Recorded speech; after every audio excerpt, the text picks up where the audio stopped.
रविवार रात बड़ा रेल हादसा हुआ। आंध्र प्रदेश के विजयनगरम जिले में दो ट्रेनें टकरा गईं। इस हादसे में 9 यात्रियों की मौके पर ही मौत हो गई। मरने वालों का आंकड़ा बढ़कर अब तक 14 हो गया है। इस हादसे में 50 यात्री घायल भी हुए हैं। ट्रेनों की यह टक्कर विजयनगरम में अलमांडा कंटकपल्ली के बीच हुई। East Coast railway CPRO Vishwajit Sahu ने बताया कि हादसा मानवीय भूल के चलते हुआ। विशाखापट्टनम रायगढ़ा पैसेंजर ट्रेन के ड्राइवर ने सिग्नल को ओवरशूट किया, जिससे यह आगे चल रही विशाखापट्टनम पलासा पैसेंजर ट्रेन से भिड़ गई।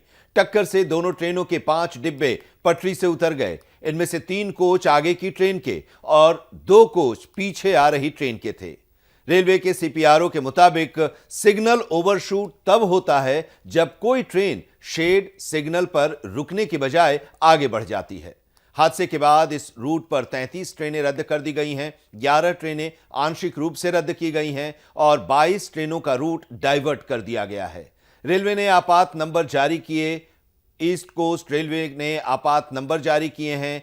इनमें भुवनेश्वर का जो नंबर जारी किया गया है, इमरजेंसी नंबर 0674 2301625, 2301525 और 2303069।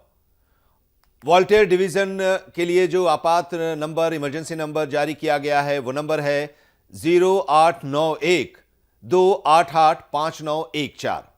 रेल मंत्री अश्विनी वैष्णव ने बताया कि केंद्र सरकार ने मृतकों के परिजनों को 10-10 लाख रुपए, घायलों को 2-2 लाख रुपए और मामूली चोट लगने पर 50-50 हजार रुपए मुआवजे का ऐलान किया है। आंध्र प्रदेश के मुख्यमंत्री वाईएस जगनमोहन रेड्डी ने अधिकारियों को राज्य के मृतकों के परिजनों को 10-10 लाख रुपए और घायलों को 2-2 लाख रुपए की अनुग्रह राशि देने का निर्देश दिया।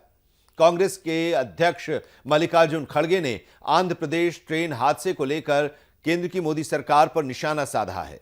उन्होंने कहा कि ट्रेनों को धूमधाम से हरी झंडी दिखाने में जितना उत्साह दिखाया जाता है, उतना ही उत्साह रेलवे की सेफ्टी और पैसेंजर्स की सुरक्षा के लिए एक्शन लेने में दिखाया जाना चाहिए।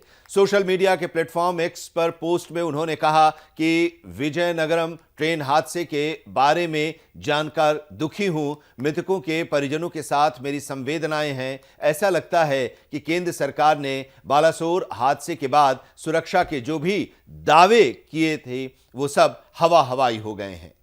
रेल मंत्री अश्विनी वैष्णव ने मई 2022 में ट्रेन में लगने वाले कवच सिस्टम के बारे में बताया था। उन्होंने कहा था कि कवच एक ऑटोमेटिक रेल प्रोटेक्शन की टेक्नोलॉजी है। इसमें यह होता है कि मान लीजिए 2 ट्रेन गलती से एक ही ट्रैक पर आ जाएं तो उनके पास आने से पहले कवच ब्रेक ट्रेन को रोक देगी, जिससे एक्सीडेंट होने से बच जाएगा।